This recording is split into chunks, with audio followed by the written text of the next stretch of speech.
Welcome back.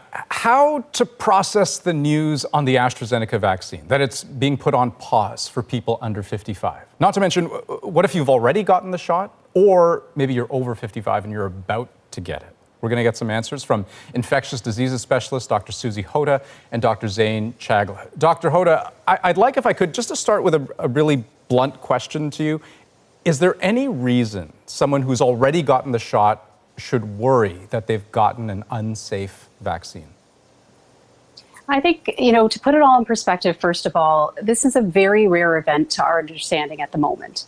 So, I would hate for people to panic on that. It's certainly important to explore what the possibility is and what's behind this, but it's being investigated. So it's not a matter of panic. It's a matter of being vigilant and monitoring and making sure that you don't develop the symptoms that are of concern. There have been millions of doses of this vaccine that have already been distributed, of course, internationally. Dr. Chagla, here's a question from John McCann. He says, I'm 50 and took the AstraZeneca Oxford COVID-19 shot. What happens next? And of course, it's a good question because this is a 2-dose regime, right? So might John not get the second dose? Might there be mixing of vaccines? How would this play out? Yeah, so obviously, the first 20 days or so, and most of the people have been noticed in the first 4 to 20 days to develop symptoms: abdominal pain, severe headache, bleeding, bruising, chest pain, or leg swelling, that they seek medical help. But people after day 20 seem not to have developed this.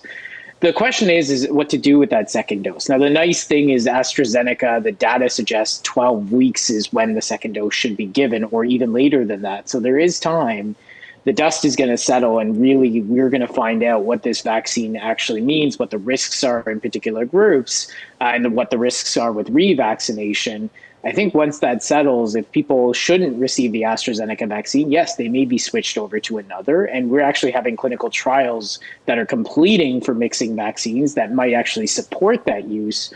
Or if the dust settles and it's a very minor issue, the risks are exceptionally low, then potentially people circle back and get their second AstraZeneca dose. Right. But of course, Dr. Hoda, we're having this conversation right now, right? And I can't help but think, what would you say to those folks who have watched the AstraZeneca roller coaster up and down, and now think, hey, maybe the safest play is just not to get on that roller coaster, just to wait for a vaccine that has fewer question marks? All of this is about weighing the risks and the benefits. And right now, in many parts of our country, we're heading into pretty dramatic third waves of COVID-19.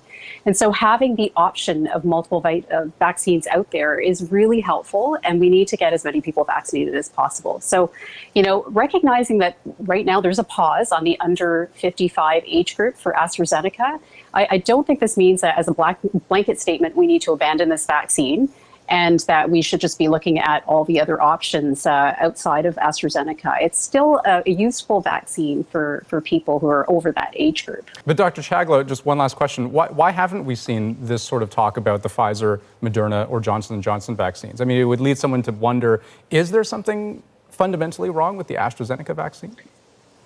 When these types of things happen, again, we're talking, the first signal in the first 1 million, 2 million people. And often, if there is a rare reaction, people may say it's an anomaly, may not recognize it. Once you start recognizing the first one, then you go back and you start recognizing a pattern, and it goes from there. This is what post-marketing surveillance looks like. Right now, there isn't anything that has been seen in the Pfizer and Moderna rollout.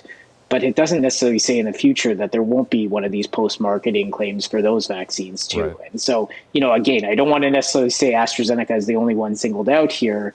This is how post-marketing surveillance works. And again, this is how we adjust to it. Okay, doctors, we are going to have to leave it there. Dr. Hoda, Dr. Chagla, thank you very much for your time. Thank you. No problem.